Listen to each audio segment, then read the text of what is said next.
السلام علیکم۔ ہماری عدلیہ کو اس وقت بھٹو کی ناانصافی یاد آ رہی ہے، جبکہ یہ سارے اس وقت خاموش تھے۔ بھٹو صاحب ایک دن عدالت سے نکلے تو ان کے الفاظ تھے، no court no justice only Jimmy Carter.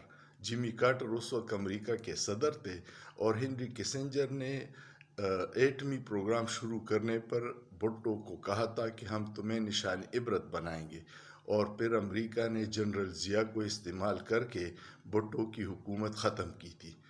Imran Khan کے ساتھ بھی یہی ہو رہا ہے۔ وہی عدالتیں ہیں، وہی ہائی کورٹس ہیں، وہی بے انصافی ہے، اور یہ اس لیے ہو رہا ہے کہ عمران خان نے امریکہ کو ایبسولوٹلی ناٹ کہا تھا، تو امریکہ نے جنرل باجوہ کو استعمال کر کے ایک اچھی بلی حکومت کو ختم کر کے اب اس کے خلاف جھوٹے ٹرائل چلا کے جعلی کیسز میں اس کو بھی ختم کرنے کی کوشش کر رہے ہیں۔ سوچئے، سوچنا جرم نہیں ہے۔